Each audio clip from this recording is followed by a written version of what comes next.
Bonjour YouTube, ça fait longtemps. On est de retour pour un contenu extraordinaire. Non, pas du tout. On va faire un top 10 des ailiers gauche pour la saison prochaine. On sait que c'est le poste le plus critique pour le mercato d'Arsenal. Et vu que c'est un peu le bordel, qu'on n'y comprend pas grand-chose et qu'il y a des rumeurs dans tous les sens, on va faire un petit top 10. J'ai demandé à Théo ici présent, bonsoir, Bonsoir. de faire un top 10 de ses meilleures pistes. J'ai fait le mien aussi.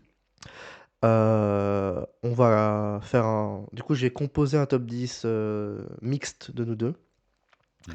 et voilà, on va faire un panorama, des différentes pistes pour ce poste. À rappeler que nos 2 joueurs actuels à ce poste, qui sont Trossard et Martinelli, sont tous les 2 en fin de contrat 2027, d'où l'urgence de la situation. En plus du fait que les 2 ne font pas l'unanimité, disons.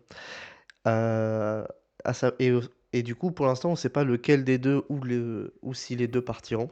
C'est pas très clair. Probablement que ça se décantera après la coupe du monde parce que les 2 vont la jouer. Mais voilà, il y a ce besoin et il y a pas de direction claire sur, ce qu'il faut faire, même sur les joueurs. Il y a pas de joueurs qui même font l'unanimité, au sein de la fanbase comme on a pu l'avoir précédemment. Du coup, ça va être le moment, d'explorer un peu ça. On va commencer par, un recrutement qui lui risque d'avoir lieu dans les prochains jours. C'est, Jérémy Manga qui est un ailier gauche qui techniquement joue ce poste, mais bon, le monsieur a 16 ans, qui devrait arriver de Leicester pour entre 10 et 15 millions. J'avoue, moi je connais pas. Théo, est-ce que t'as regardé un peu Leicester cette saison ou pas? Un peu, ouais. Un peu dans la mesure du possible parce que le foot qu'il proposait était bien chiant à regarder. Mais ouais, j'ai vu quelques petits matchs. Puis il a commencé aussi en première ligue, le petit gars, quand c'était déjà en partie relégué. Donc, Ah oui, d'accord. ouais. Et du coup, quel profil c'est? Quel type de joueur? Bah, c'est un joueur un peu, vraiment assez dynamique, pour le coup. Bon, déjà, il est hyper précoce, hein. Enfin, il a le record Mm. de précocité de l'histoire de Leicester. Donc, parce qu'il a commencé à 15 ans et quelques mois. Hem, c'est un mec qui a déjà, mine de rien, je regarde sur sa fiche FotMob là, qui a déjà 40 matchs quasi en pro.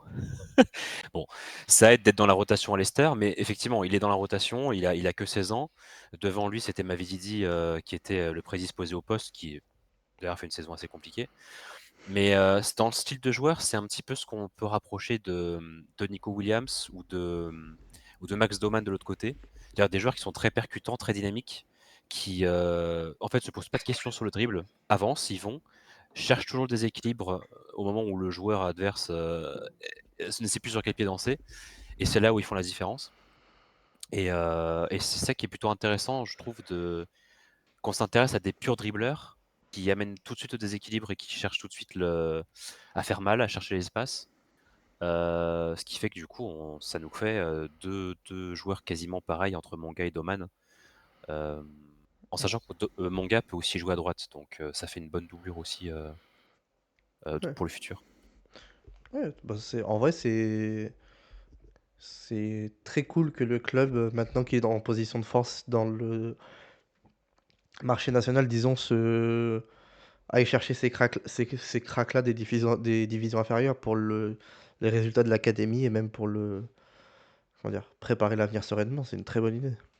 Ouais, c'est très cohérent. Bon, je pense que pour l'instant, enfin, c'est dur d'analyser un mec qui a 16 ans, Oui, bien parce que, sûr. il y a des manques physiques assez évidents. Enfin, je veux dire, quand il affronte un défenseur central, ou un défenseur droit type Luke Ayling, par exemple, il a beaucoup d'expérience et une domination physique quand même importante. C'est pas un mec qui va sortir du lot. Mon gars, il reste assez discret. Tu sens que quand il faut passer le défenseur, c'est compliqué, de mettre l'épaule devant ou de mettre un coup d'accélération. Donc physiquement, ça va venir, je pense. Déjà, en plus, chez nous, on a un vrai travail physique qui est important, qui a beaucoup aidé Saka, notamment. Donc, ouais, il faudra prendre le temps. Je pense en U23, faire une bonne transition déjà, ça peut être cool pour apprendre nos fondamentaux de jeu. Parce que le gros problème à Leicester aussi, c'est qu'il a beau avoir joué 40 matchs à Leicester, il a quand même joué sous 3 entraîneurs différents, voire 4. avec des styles de jeu radicalement différents aussi. Donc en termes d'identité tactique et en termes de repères, j'ai pas envie de dire qu'il est paumé, mais Oui. c'est chiant, quoi. Donc voilà, faudrait être patient avec lui, mais ouais, c'est un gros prospect. Il est aussi international, U19, donc non, non, c'est un mec qui est très sympa, ouais, ouais, une bonne pépite quand même. Splendide. Mais bon, on va pas partir en Ligue des Champions avec ça l'année prochaine. Non, non, non. Du coup, transition de ouf. Le numéro 10 de notre top 10 qui n'était pas dans mon classement mais était septième du tien, c'est monsieur Iliman Ndiaye. On sait que c'est un peu Mmh. ton chouchou. Euh, Vends-le-moi. Parce que je t'avoue que s'il est pas dans mon classement, c'est que vraiment j'ai des doutes, hein. Bah, tu sais, en fait, il est 7e dans mon classement purement pour ses 7 premiers mois à Everton, qui étaient vraiment très bons, et purement parce que je trouve que c'est un bon copier-coller de ce qu'on a chez nous actuellement, dans le sens où c'est un mec qui fait un super remplaçant à Trossard pour le moyen terme. Il est au pic de sa carrière, donc il a encore 3-4 années de haut niveau à donner, que quand Trossard va commencer à décliner l'année prochaine peut-être physiquement. C'est un mec qui peut répliquer tout ce que fait Trossard, tout ce qu'on demande à Trossard. C'est un mec qui a les qualités de Trossard sur les deux pieds, sur le dynamisme, sur la qualité de séparation sur le dribble, sur la qualité de centre et de playmaking. Mais c'est un mec qui a aussi les défauts de Trossard dans le sens où c'est pas un mec qui est ultra dominant physiquement, comme on verra d'autres noms dans notre top 10 qui sont quand même largement au-dessus physiquement, qui sont largement capables de mettre beaucoup plus dans le dribble et dans la pointe de vitesse. Donc en termes de transition, c'est pas là. Et surtout, je pense, si on faisait la vidéo le mois dernier ou il y a un mois et demi, je l'aurais mis peut-être top 5, parce que je trouve qu'il a vraiment de très très bons fondamentaux, pour notre jeu en tout cas. Mais ces 3 derniers mois où il passe vraiment beaucoup au travers, il y a beaucoup de problèmes de finition, un manque de confiance criant, je pense. Mais sa capacité à pas être clutch, même quand il est en manque de confiance, c'est-à-dire qu'il a besoin de beaucoup de tentatives pour finir, le fait qu'il veut passer au travers de ses matchs physiquement, justement, à pas réussir forcément à trouver la solution tout le temps, bah, c'est des choses qui m'ont beaucoup refroidi parce que nous, on a besoin d'un difference maker, un peu d'un mec qui peut faire les différences individuellement sur une situation. Et NDI, Mm. malheureusement, ça a beaucoup manqué cette saison quand même. Donc voilà, je suis pas. Ouais, septième, je pense que c'est très très valorisant quand même. Et surtout le fait qu'il lui reste 3 ans de contrat, il vaut 50 millions, donc Ouais. ça va être cher os quand même. Ça, enfin, Ils ça en serait demandent cher os. 80-90, donc c'est beaucoup trop. Enfin, Oui, complètement. pour ce que c'est. Oui. Très bien. Euh, alors, à la prochaine position, donc numéro 9, c'était ton numéro 6 qui n'était pas dans mon classement pour une raison euh, évidente. C'est Rodrigo, l'ailier du Real, Ouais. qui... bah en fait, le truc, c'est que si on avait fait l'année dernière, il était numéro un ou 2 je pense. Mais il a voulu rester au Real et il s'est pété les croisés en mars. Donc, il a pas rejoué depuis. Euh, En fait, c'est un move qui est un peu étrange parce qu'on n'est pas sûr que le joueur veuille partir du Real parce que sinon il serait probablement parti l'été dernier. Et là, vu qu'il vient de se faire les croisés, ça aurait été de chaud. C'est très chiant, ouais. Il a pas beaucoup joué, il a joué quoi? 600 minutes cette saison? C'est rien, c'est dérisoire. Mm. 782 exactement. Heu, Malgré tout, il est quand même enfin, dans toutes les métriques, les percentiles et tout là, c'est les choses qui calculent sur, 100, qui calculent en fait, de 1 à 100 le Mm. classement des joueurs. Globalement, il reste toujours dans la partie haute du tableau, dans le top 20-30 des ailiers du monde, enfin du top 5 européen pardon, Mm. avec seulement, moins de 800 minutes jouées et malgré sa grosse blessure. Et en plus, c'est le troisième larron du Real Madrid. Ou alors c'est le quatrième Mm. mousquetaire qu'on oublie à chaque fois. C'est-à-dire que c'est quelqu'un qui travaille beaucoup pour le collectif, qui prend l'ombre de Vinicius et d'Mbappé. Et donc c'est pas très valorisant. Pour moi, enfin, dans mon classement, il est cinquième parce que Mm. Ndiaye est descendu aussi. Sinon, il était sixième ou septième. Donc Oui, c'est ça. la question importante, c'est la blessure. Après, qui dit longue blessure, dit aussi un mec qui est beaucoup moins cher que l'année dernière. Donc à Ouais, mais voir. comment dire? Parce que là, il s'est fait les croisés en mars, du coup, il reviendra, en décembre, il prendra des minutes, en deuxième partie de saison. Du coup, est-ce que c'est pas plus sage d'attendre l'année prochaine? Bah, ouais. De voir juste comment il revient, quoi. Bah, déjà, en plus, il peut pas passer de visite médicale en cet été, donc c'est forcément un transfert qui peut se faire qu'en janvier. Ah oui. Ouais. Ouais, enfin, c'est compliqué, c'est très compliqué. Ouais. Mmh. Heu, OK, on peut passer alors au numéro 8 du classement qui alors là, c'est un joueur qui n'était pas dans le tien et qui est cinquième du mien. Mmh mh. Il s'agit de Marcus Rashford. Alors, Oh! donc Rashford qui appartient toujours à Manchester United, mais qui a été prêté à Barcelone, qui avait une option d'achat à 30-40 millions qu'ils n'ont pas voulu prendre pour des raisons, heu, qu'on sait pas trop. Ils ont pris Gordon à la place. L'avantage qu'il a, c'est que, United voudra le vendre. Parce que ça fait 2 ans qu'ils le prêtent, parce qu'ils trouvent pas d'acheteur, mais il bref, United sera vendeur. Il connaît le championnat, il a performé de ouf et sa saison à Barcelone avait l'air d'être relativement très solide, même Mmh. si, bah, pas suffisamment pour que le fait qu'il reste soit indiscutable, disons. Mais il a l'air d'avoir fait le taf parce qu'il y a toute une période où Rafinha était blessé et du coup il a beaucoup joué ailier gauche. Il a fait 8 buts, 7 passes D en 1 700 minutes de Liga, donc c'est pas trop mal et j'ai un peu l'impression que le avoir passé 1 an et demi parce qu'il avait fait un préavis là avant, ça avoir passé 1 an et demi, loin de Manchester, je pense que mentalement ça lui a fait un truc qui est pas horrible et il approche de 28 ans, du coup il est bah, l genre là, c'est son dernier moment pour avoir une chance, d'avoir un prime, j'allais dire, mais d'avoir un dernier shot dans le haut du tableau, enfin dans le top 10 européen. Heu, Moi je trouverais ça pas horrible, surtout que ce serait à un prix, genre, 30 000 000 parce que United est OK pour le vendre 30 millions à Barcelone. Donc on peut estimer qu'il serait OK de le vendre à peu près à ce prix-là. Je trouve que c'est une option qui est pas horrible parce que c'est pas très cher et par contre, il y a toujours la peur qui replonge mentalement parce que c'était ce qui est arrivé à United. Mais c'était dans un cadre un peu horrible, le United de l'époque. Je me dis que si il a pas toutes les responsabilités sur son dos et que c'est un bon contexte, ça peut être, ça c'est pas une solution horrible. Mmh. Qu'est-ce que tu penses? Moi, je le mettais, 12e dans mon classement, OK. donc en dehors du top 10 du coup, Ouais. parce que pour moi, ça reste une solution court terme, et je me suis plus focalisé sur des profils un peu plus longue durée. C'est aussi pour ça que Rodrigo est beaucoup trop haut dans ma liste, Mmh. si je dois faire une critique. Mais c'est que Rashford a 28 ans, bientôt 29, il a quoi? 2-3 ans de haut niveau encore, ce qui fait que derrière tu dois rechercher un joueur sur le marché plus tard parce que mon gars aura 18-19 ans selon sa progression, si on revient sur lui. Ouais. Heu, Moi il y a et puis j'avais 2 questions. Alors c'est un excellent joueur en dribble, en différence individuelle, c'est super. Le fait qu'il a retrouvé de la confiance sous Hansi Flick dans un football plus de transition qui lui plaît plus, c'est super aussi.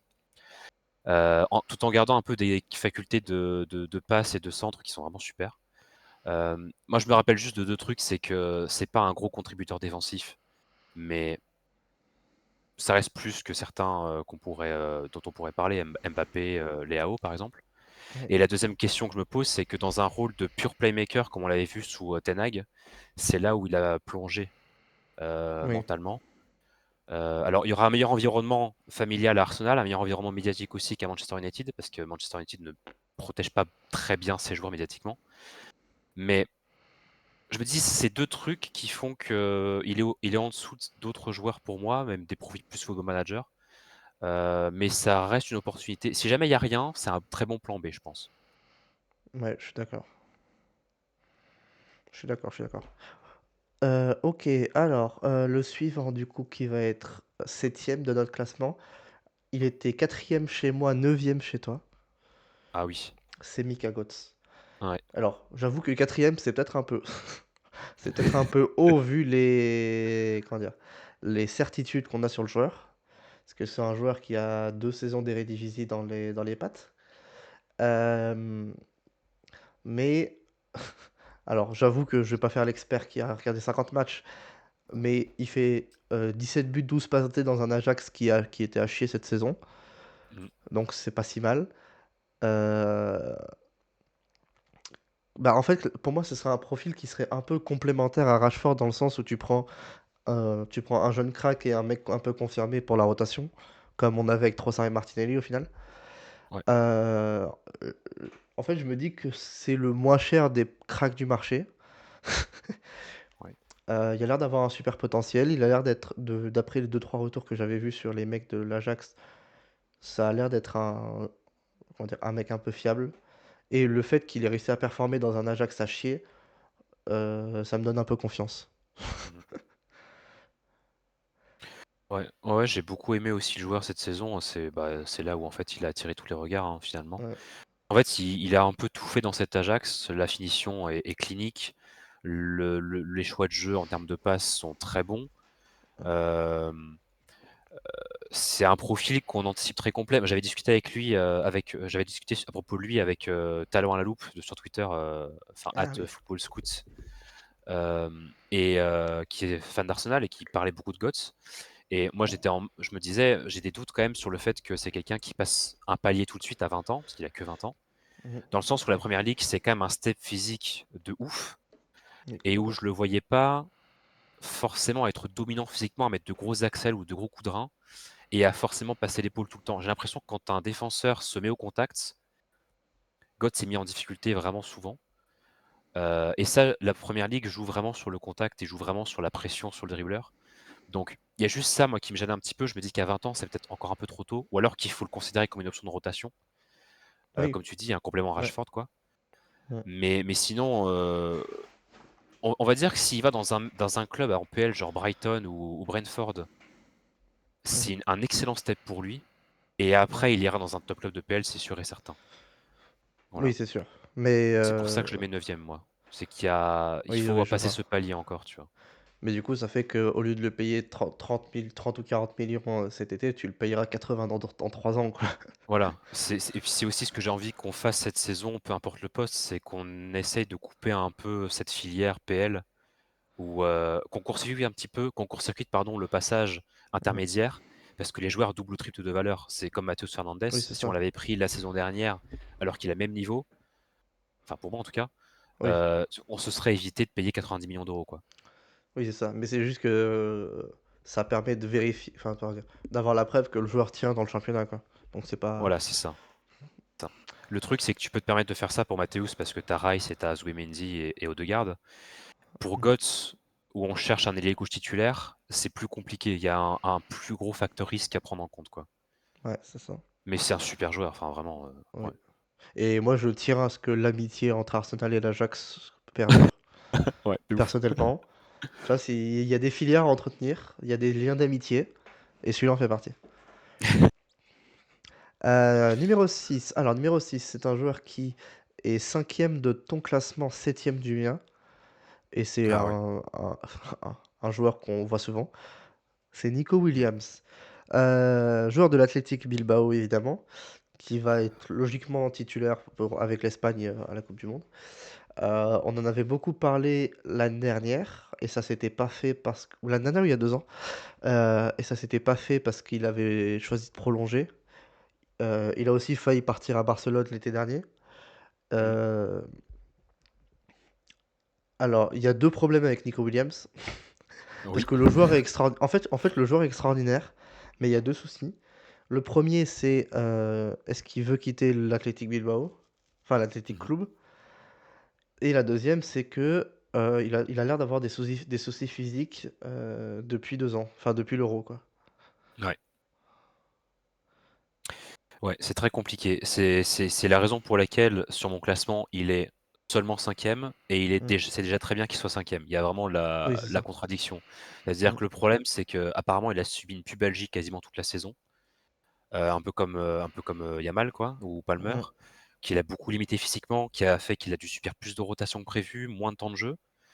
Mais en même temps, c'est un profil qui fonctionne tellement pour Arsenal, c'est tellement dans les permutations, qu'on pourrait voir avec Saka ou avec un numéro 10, dans les orientations de jeu, dans l'utilisation de son corps et de son dribble, dans la qualité de frappe, pied droit, pied gauche, Mmh. n'importe quelle zone. C'est un mec qui a beaucoup, beaucoup de talent, mais en Oui, même temps, c'est un complètement. mec qui physiquement a un peu de ga à galérer, et c'est un mec aussi qui s'essouffle petit à petit depuis l'Euro, quoi, et qui a beaucoup joué aussi. Bah, ça. Donc Mais le risque, c'est pareil, c'est un mec qui peut coûter 50-60, mais en termes physiquement, c'est comme Rodrigo, tu récupères quel joueur avec ces soucis physiques-là, quoi? la question, c'est est-ce qu'il coûte encore 50-60 parce que Ouais, aussi. il était à 50 avant sa prolongation de contrat et on sait pas à quel montant est sa nouvelle clause libératoire, quoi. Mmh. Mais du coup, ouais, c'est ça, c'est un peu le problème, mais parce que le profil du joueur est extraordinaire. Ah ouais, ouais, ouais. Non, c'est un très, très bon joueur. Mmh. On va rentrer du coup dans le top 5 avec alors lui, on n'était pas d'accord, je l'ai mis 9e, tu l'as mis 2e. Ah C'est oui, bah Yann oui. c'est Yann Diomandé du RB Leipzig. Ah oui, bah oui, ouais. Heu, Joueur ivoirien de très jeune de 19 ans. Alors, je vais commencer parce que bon, je l'ai mis 9e, ça voilà. Heu, Ça a l'air beaucoup trop cher pour le peu de certitude qu'on a sur le Mmh. joueur, mais ça a l'air d'être un immense crack, mais voilà, il a qu'une saison à Leipzig et de ce que j'ai vu, il a l'air d'être plus chaud pour le PSG, le Liverpool, enfin, comment dire? C'est un dossier sur lequel il y a beaucoup de concurrence et ça va être dur d'intégrer la bataille sans surpayer et heu et genre surpayer un mec qui n'a qu'une saison au haut niveau, ça me fait un peu peur. Après, Mmh. j'avoue que je connais pas tant le joueur que ça, du coup, comment dire? J'ai peut-être raté des trucs qui font dire à des gens que c'est un crack qui vaut le craquage financier que c'est. Ouais, en fait, c'est toute la question autour d'Yann Diomandé. Le mec fait une demi-saison à Leganés et une saison à Leipzig, et Oui, on en parle comme le futur, enfin le remplaçant de Salah, quoi, à Liverpool, rien que ça, voilà. oui, Heu, alors déjà, la première justification qu'il soit deuxième, c'est que derrière lui, il y a des joueurs qui ont soit des soucis physiques, soit des lacunes qui sont plus importantes que ce qu'a Yann Diomandé pour notre jeu. Enfin, en tout cas, à mon sens. ouais, Disons par exemple que, voilà, Nico Williams, c'est la pubalgie. Disons que Rodrigo, c'est pareil, les croisés, et que Götze, c'est est-ce que tu transposes ça en PL facilement? Voilà, ce qui quand même est un gros point noir, un gros point oui, d'interrogation. Diomandé, le problème, c'est il est dans un environnement à Leipzig où tu défends pas forcément en tant qu'attaquant. Tu as mmh, le travail de pressing qui est très important, et ça, il le fait bien, mais le retour défensif, il le fait moins bien. Ah, avec la Côte d'Ivoire, juste hier soir contre la France, il l'a fait un peu plus. Alors est-ce que c'est parce que c'est une opposition plus forte? Peut-être, mais en tout cas, il a les capacités de le faire. Il a la compréhension du jeu pour le faire, et mmh, puis, c'est quelqu'un qui va coûter beaucoup trop cher. Donc c'est aussi le deuxième point noir, c'est que le mec fait une saison, il vaut 90 millions d'euros, et on en parle comme un immense crack. mmh, Je surévalue peut-être un petit peu trop, parce que je voyais en Antoine Semenyo un super ailier pour nous. mmh, Dans le sens où Semenyo, il apportait, les goals and assists, enfin les buts et les passes décisives qu'on avait besoin à un moment donné dans la saison, dernière, ou enfin cette saison-là en fait, où on manquait cruellement de finition. ouais, Et là où ça m'a impressionné chez Diomandé, c'est qu'à chaque mois où on s'est dit: «OK, il faut que tu fasses plus que ce que tu fais là», il passait ce cap. Quand on disait, Diomandé, il faut qu'il ose plus dans les dribbles parce qu'il peut passer à chaque fois, il a réussi à passer ce cap dans le dribble et à passer à chaque fois. Quand on lui a dit: «Travaille ton pied gauche pour mieux finir», il a travaillé son pied gauche en étant excentré à droite alors que c'est pas son vrai poste, pour mieux finir les actions. Et quand on lui a dit: «Tente ta chance de loin parce que ton pied droit, il est potentiellement très fort», quand il tente, on voit que la qualité de frappe est bonne, sans que ce soit tout le temps cadré ou que ce soit tout le temps au fond des filets. mmh, La qualité de frappe est très bonne. Donc à chaque fois qu'on a eu des exigences sur lui, il l'a prouvé. Et ça, c'est ce que je trouve impressionnant chez ce mec, pardon, à 19 ans, oui, c'est qu'il a toujours réussi à passer un palier dans une saison, aussi courte soit-elle. Alors, est-ce que il faudrait pas une saison de confirmation, parce que le foot, ça va très vite, hein, tu peux t'effondrer ensuite, hein, oui, bien sûr. possible. Mmh, Mais par rapport à ce qu'il y a sur le marché, heu, franchement, je pense que ça peut valoir le coup. Alors peut-être pas de payer 90 ou 100 millions d'euros parce que c'est quand même assez cher.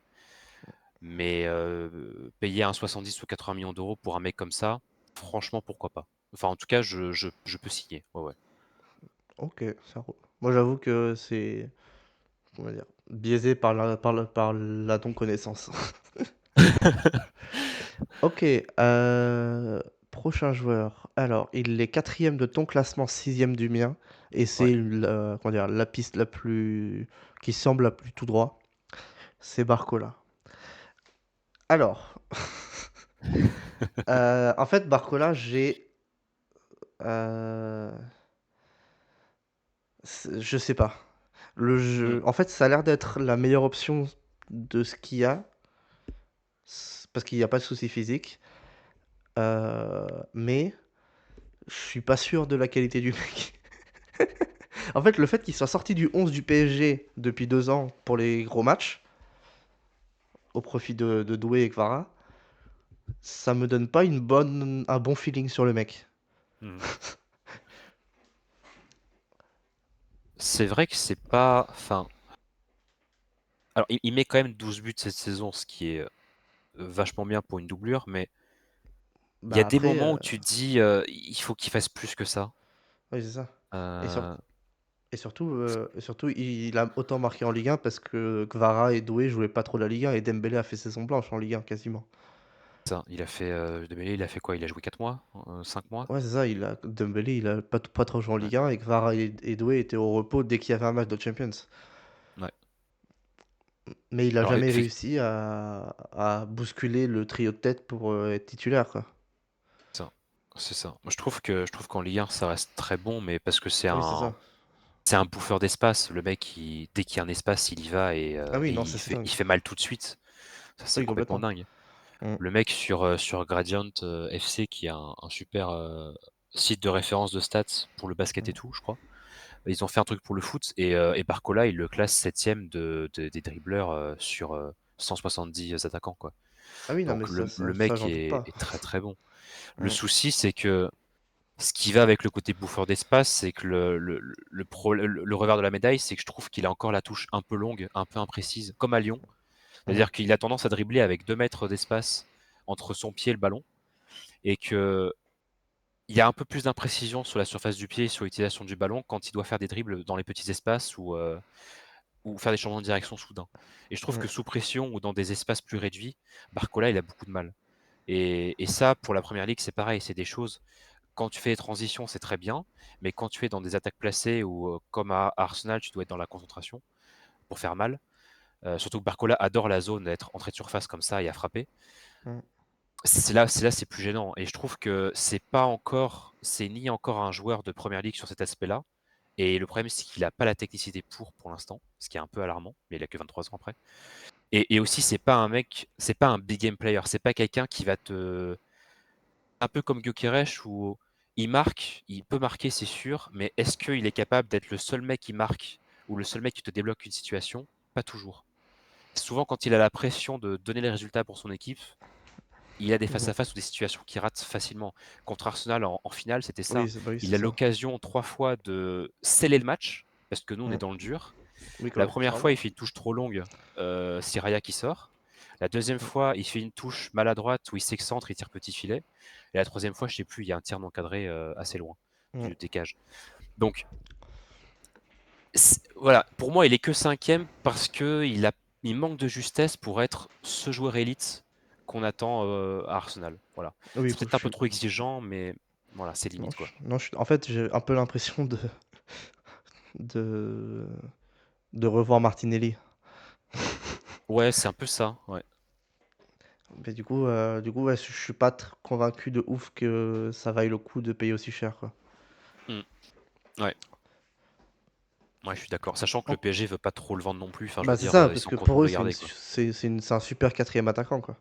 Voilà, c'est ça. Mmh. Il peut jouer Faux-Neuf aussi. Enfin, ouais. Mm. Très bien, très bien. Alors, on va rentrer sur le podium Ah ah! avec, alors, un joueur que c'est moi qui cette fois, c'est l'inverse de Diomandé. Tu l'as mis huitième et je l'ai mis deuxième. C'est Rafa Leao. Ah purée. Alors, Oh là là. Tu veux commencer? Vas-y, commence. Non, vas-y, vas-y. Alors j'entends tout ce qui va pas, Mmh. notamment sur l'investissement défensif, tout ça, mais je me dis que c'est un des rares joueurs de la liste avec, les 2 qui sont au-dessus, où je me comment dire? Où je le vois porter son équipe. Parce que la saison du titre de Milan, Ouais, il porte l'équipe parce que les autres attaquants, c'est Olivier Giroud et Junior Messias. c'est vrai.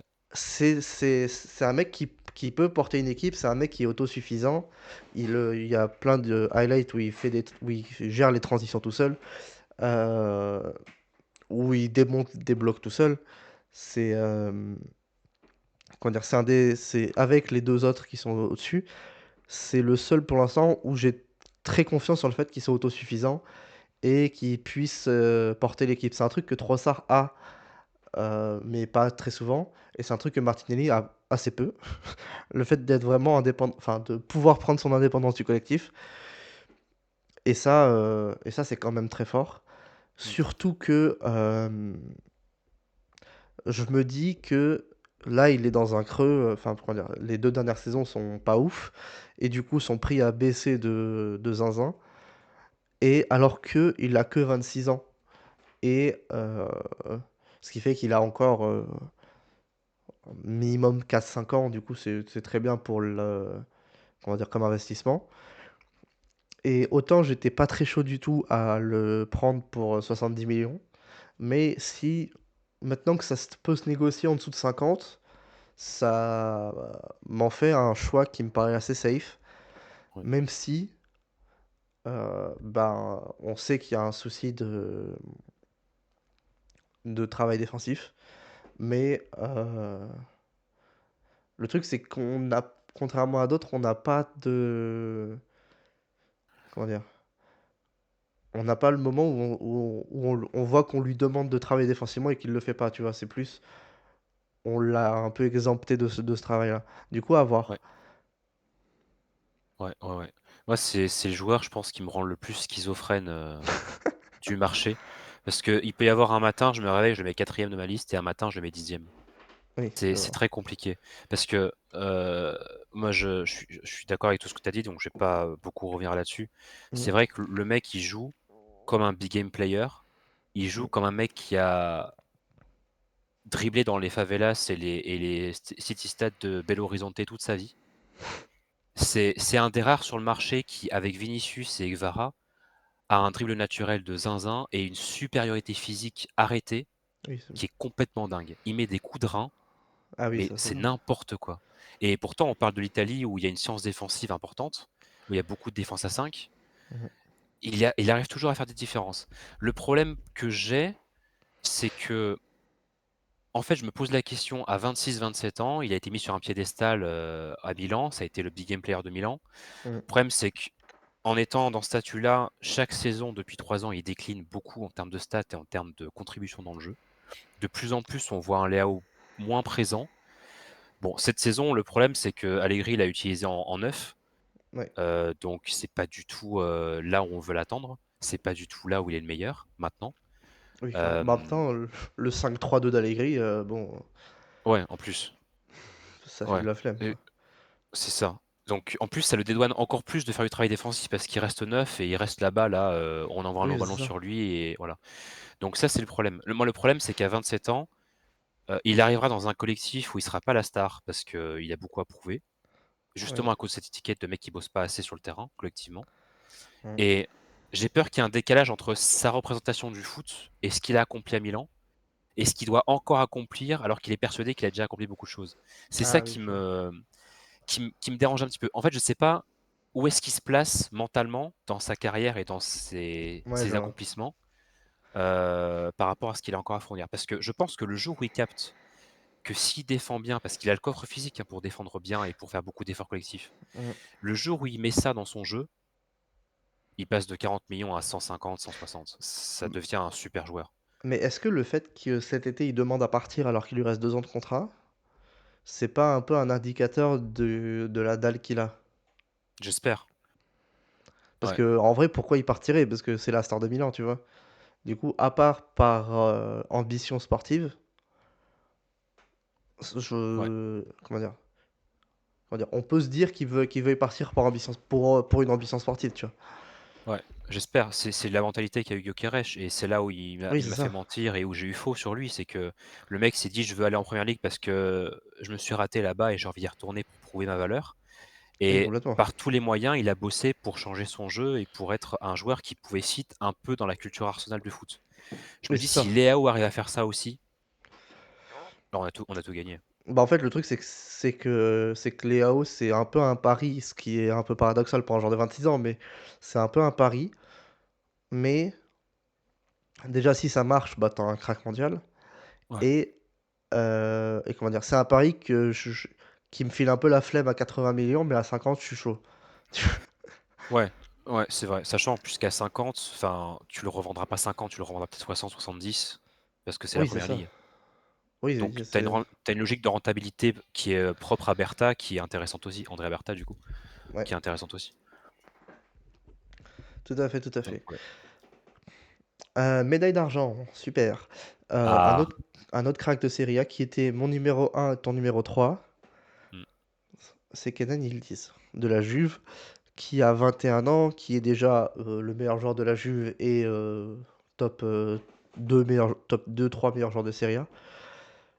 Heu,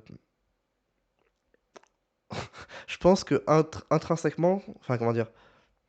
Le jeu j Pour moi, en fait, je l'ai mis numéro un parce que c'est pour moi la meilleure option.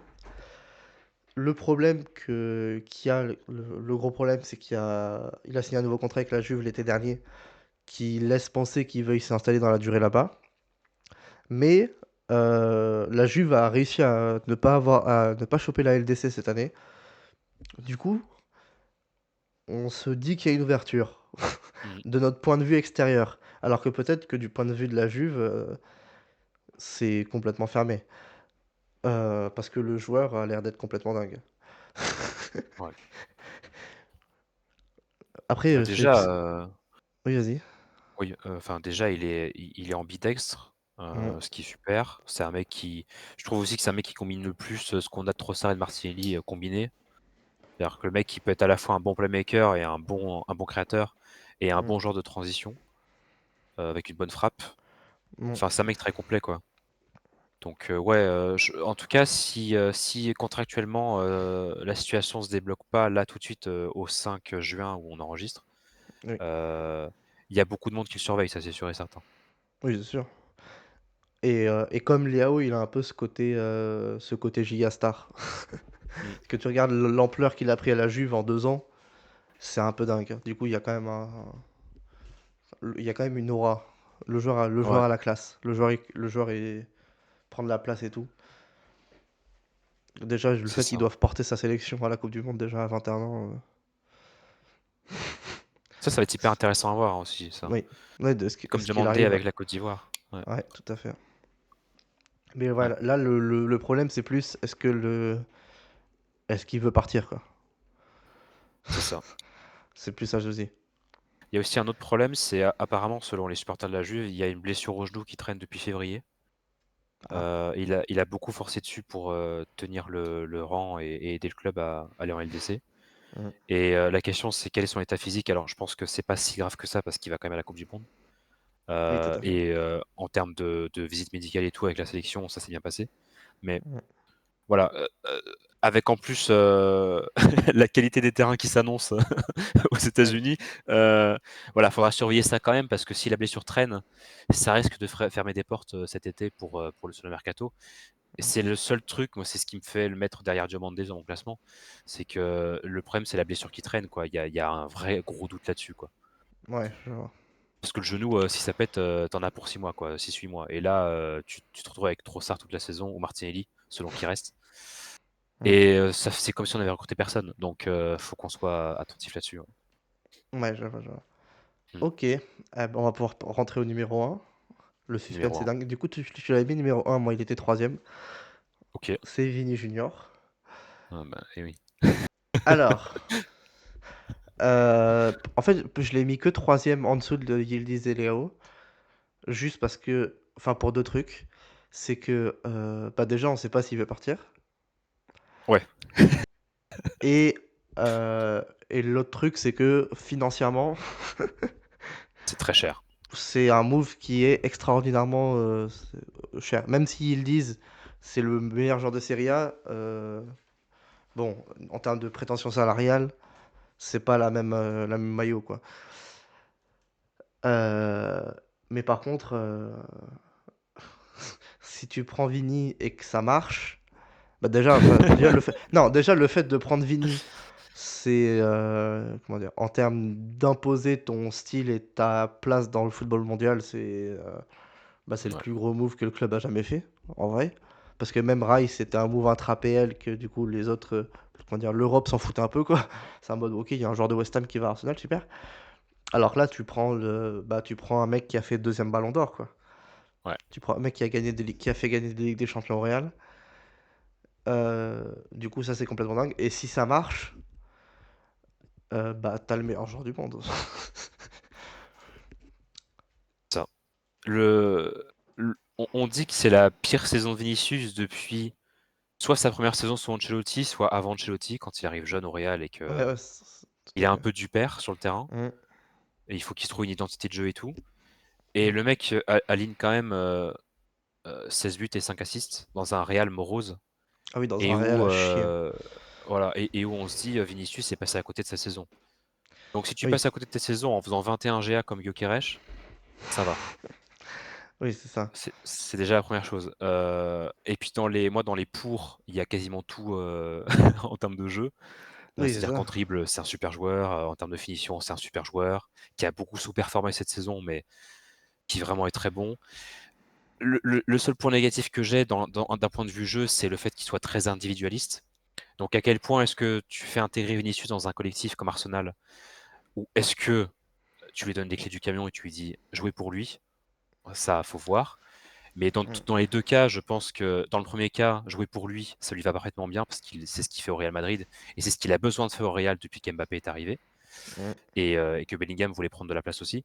Et dans le second cas, si tu l'ancres dans un collectif, il a suffisamment de talent pour bonifier ses ballons, bonifier ses coéquipiers et participer à un jeu qui soit très collectif comme nous on a l'habitude de produire. Oui, c'est Je ça. trouve aussi que l'aspect famille qu'on a dans le vestiaire va beaucoup lui convenir. C'est quelqu'un qui est très sensible Mmh. à ça, qui est très sensible au soutien populaire.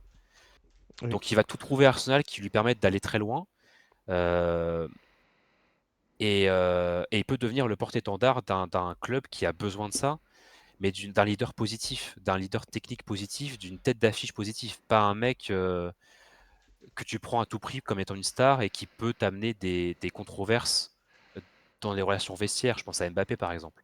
Oui, non, mais c'est Lui, il sûr. va vraiment apporter quelque chose de très intéressant. Après, il a un Mmh. caractère, hein, je dis pas, Ah oui, non, mais mais c'est sûr c'est bien. et dans les trucs pour qui le motiveraient à venir, c'est que les supporters anglais sont moins racistes que les supporters espagnols. C'est pas mal. Ouais, ouais. On a quand même des sacrés zozos en Angleterre, Ouais, mais bon, mais il y a beaucoup de respect aussi. ouais, c'est ça. Mais le truc, c'est que enfin, la vraie question, c'est est-ce qu'il va vouloir partir, quoi? Ouais, il y a ça, parce que le Real Madrid, c'est quand même un autant Rodrigo, quand il sort de sa blessure, il partira facilement parce qu'il a besoin de progresser dans sa carrière à 25 ans. Ouais. Autant Vinicius, en fait, le problème, c'est que Pérez, alors soit il est têtu, il va jusqu'au bout de son côté galactique à garder tout le Mmh. monde, soit il va créer un catalyseur pour, dire: «La situation est terminée, tout est fini, le Real Madrid va bien se porter quand soit Mbappé, soit Vinicius va partir ou, Bellingham». Oui. Peut-être que Pérez voudra faire ça après la coupe du monde, on verra. Et puis il y a Mourinho aussi, la relation Mourinho. Comment est-ce que tu gères la relation Mourinho, avec tous les propos qu'il a tenus sur Vinicius et sur Bresciani, Oui, c'est ça. sur l'affaire raciste? Mmh. Donc je sais pas, mais enfin ça c'est plein de questions qui pourraient, déclencher un départ Mmh. et qui font en fait qu'il a les clés du mercato, d'une certaine Et il y a le f manière et il y a le fait qu'il soit en fin de contrat l'année prochaine et et il est en qu'il a fin de toujours contrat pas l'année signé. prochaine. Ouais et il veut pas signer pour l'instant. Bah, c'est ça et du coup, la question, c'est en fait, je pense que ce que Pérez attend, c'est que, bah, de gagner les élections, puis de signer, enfin, puis de discuter avec Mourinho et C'est ça, c'est un peu Mourinho qui va décider de est-ce qu'on redonne un contrat à Vinicius ou pas, quoi? c'est ça. C'est ça, c'est ça. Et puis la question aussi au même titre qu'on va tenir le discours pour Leao, on va le tenir pour, Vinicius Junior. quelle contribution défensive et course collective pour, soutenir des coéquipiers, pour défendre en bloc. C'est un truc Mmh. qui est cher à Arsenal et Vinicius ne le fait pas du tout au Real Madrid. Au point Oui, où il a dû jouer, Ancelotti a dû jouer en 4-4-2 avec 2 faux neufs, Vinicius et Mbappé, parce que les 2 ne défendaient pas. oui, c'est Donc sûr. faut voir. Sachant que, voilà, enfin il est passé par plusieurs entraîneurs et Vinicius n'a pas progressé dans cet aspect-là, donc faut voir. Mais après, ça a jamais été la culture du Real Madrid C'est d'avoir des ça aussi. blocs équipes de ouf, quoi. C'est ça aussi. C'est un peu la même circonstance atténuante qu'on peut donner à Leao en disant: «Bah, ouais, ils ont pas été habitués à ça». Oui, clairement. Voilà, Mmh. donc je sais pas. Clairement, clairement. Mais c'est le joueur ultime, enfin, Oui, oui, par contre, clairement, clairement. Non, en vrai, le joueur ultime, c'est Kvara parce que, au moins, on sait oui, qu'il défend. c'est ça. C'est ça, mais dans le joueur ultime des joueurs qui peuvent être disponibles. Oui, donc en gros, juste sans Kvara et sans Sans Semenyo, quoi. Vara, ouais, sans Semenyo, sans peut-être Doué aussi. Oui. Ouais, Oui, et sans les deux fous du Bayern. ça. Bah voilà. Mais voilà, c'est pas mal. Il y a aussi, la question qu'on s'était posée en préparant le truc, c'est est-ce qu'on met Rodgers ou pas? Oui, oui. Parce qu'on Euh, sait pas exactement où on va le faire jouer. tout à fait. Bah, au final, j'ai tranché sur le fait de pas mettre Rodgers parce que je pense que, en fait, soit il vient et joue 10 et Eze décale à gauche, Ouais, ou soit il vient et il joue à gauche, mais s'il vient et qu'il joue à gauche, le club prendra un ailier gauche quand même, je pense. c'est possible. Mais du coup, si tu prends un mec comme Rodgers et que du coup tu décales Eze ou Rodgers, c'est peut-être pas si con de prendre un mec où tu te dis il y a un peu plus de temps de développement, genre Götze, tu vois. Ouais, c'est vrai. C'est C'est pas vrai, c'est ou vrai. Götze ou dans les autres cracks, il y a Saïd El Malad Cologne qui aurait pu signer à Brentford. Il y a Somerville Ouais. qui vient d'être relégué. Il y a je sais pas si t'en avais noté d'autres. Moi, j'ai noté, il y a un mec que j'adore, mais je sais pas s'il a encore le niveau et j'ai pas trouvé assez de trucs. C'est, Mm, Giannis Constantelias du PAOK. Je trouve monstrueux. mm. Mais à son niveau, enfin, Europa League plus Oui, d'accord. Mm. championnat grec. Mais ce qu'il a fait au LOSC en Europe cette saison, c'était quand même pas mal. Et plus Mm. largement en Europe. Euh, J'aime beaucoup le joueur, mais pareil, c'est niche. C'est comme Christos Solis. Solis, il fait 30 ou 32 buts et passes décisives en Belgique. Mais Oui, est-ce qu'il manquerait pas un petit truc, oui, c'est ça. tu vois? Dans les secondes zones, tu vois, c'est très compliqué, quoi. Mm. Ou alors tu prends aussi un ailier, genre tu décales Eze, tu prends un Götze ou un machin et tu prends un 10 comme Kroupi ou comme Alvarez, Oui, 10 slash aussi. second attaquant. Mm. Mais ça, c'est pareil, ça sort un peu du sujet de la vidéo, quoi. Clairement. Surtout que là, on arrive à la 49e minute de vidéo. Voilà. Eh bah, On splendide. Merci beaucoup. Ça t'a plu? ouh! Ouais, très bien, très bien. Bah, ouais, en plus, on a eu le temps de bien détailler et puis on a Bah eu le ouais. temps aussi de parler des petits astérisques aussi, qu'on s'était dit, Mm. nos choix qu'on n'a pas retenus et tout, ouais, non, c'est cool. Tout à fait, tout à fait. Merci YouTube. Mets des pouces. Abonne-toi, viens sur Twitter. Et sois sympa. Et à la prochaine. Au revoir. Bisous, au revoir.